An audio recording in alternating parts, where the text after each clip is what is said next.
Everyone, so I just got out of the showing for Joker. Got a pretty sweet poster because I guess it was an early screening, so pretty awesome. I get to see a film and then obviously get a poster. I always love that.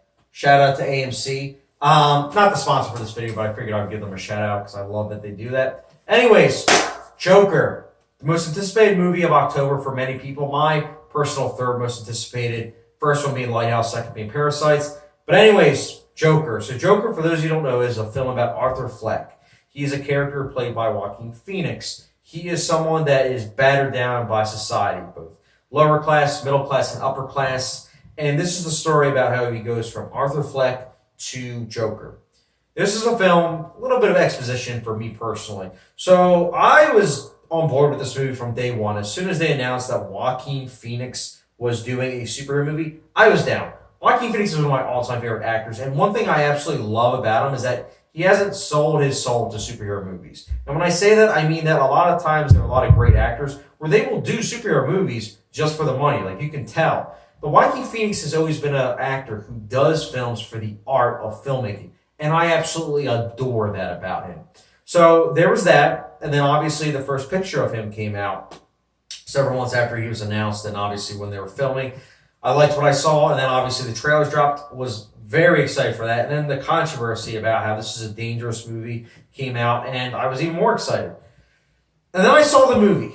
And let me just say this. The first thing I came out of the theater saying to both my friends and my girlfriend was that I don't know what to think about this movie. And when I say that, I'm going to break it down. You are literally going to see my brain fall apart in this review. And I'm just giving you a forewarning because this movie was anxiety-inducing for me. I've rarely felt this way in any movie this year, and I've seen almost 100 movies so far this year, and we haven't even gotten to award season, at the heart of award season.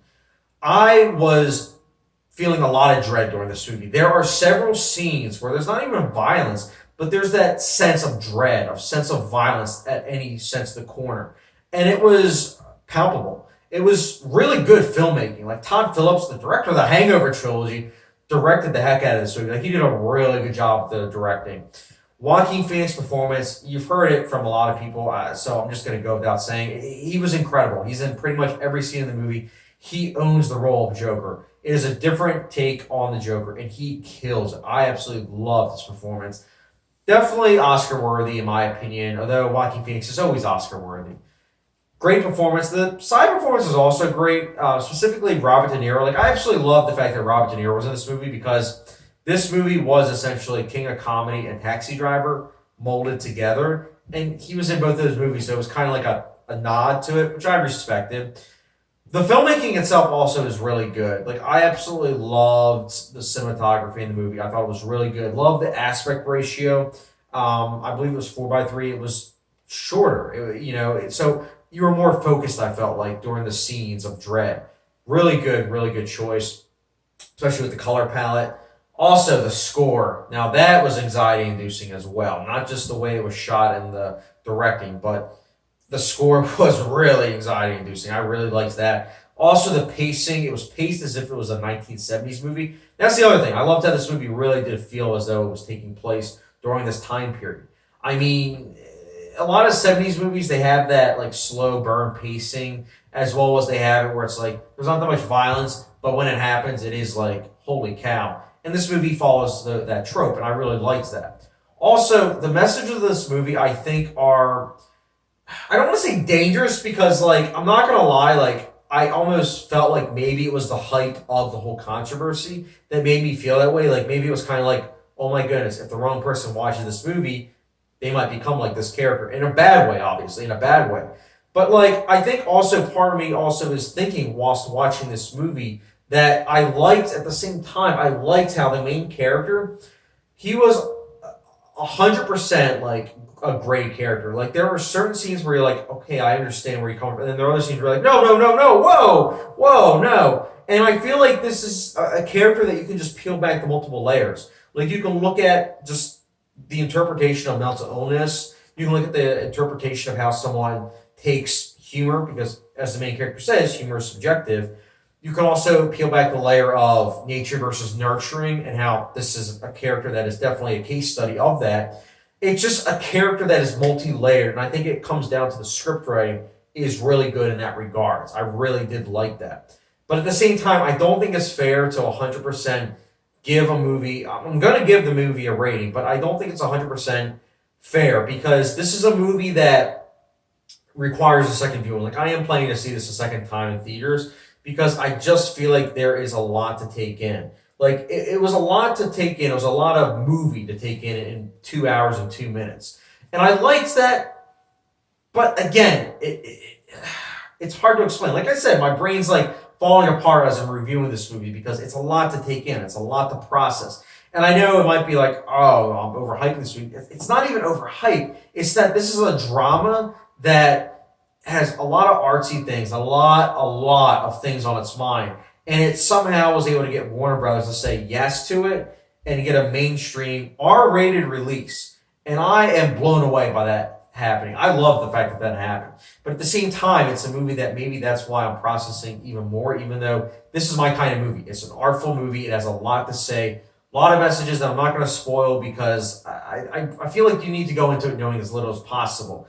Like, there's something that happens at the end that I personally was surprised that happened. I was like, oh, wow. And again, I'm not going to spoil it, but I was like, wow. And it happens in the last, 15 minutes of the film. There's something that happens that I was not expecting to happen. And maybe it's just because I didn't really know much about the movie going in. That being said, all these positives, all these things that are just spewing out of my mind and just mushing together and putting it on camera, I will say this about the movie. There is one thing that I did kind of have trouble with.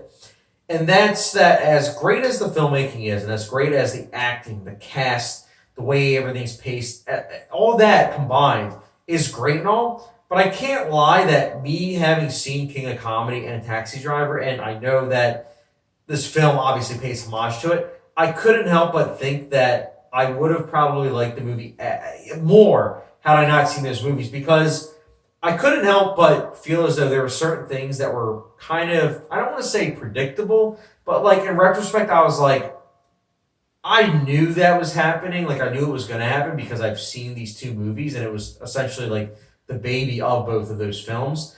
And it's not 100% a bad thing. That's one of those things where I'm in the middle about, because I respected the fact that they took those two films and made it into essentially a superhero movie that's hard to digest. But at the same time, I couldn't help but think about those two movies while watching the movie. It was in my mind. There are some movies where it's you're totally immersed 100% and you forget about the influences of that movie until way afterwards. But I couldn't help while watching the movie seeing those influences. I mean, there were literally some scenes that are shot by shot, some words taken out, similar to Taxi Driver specifically.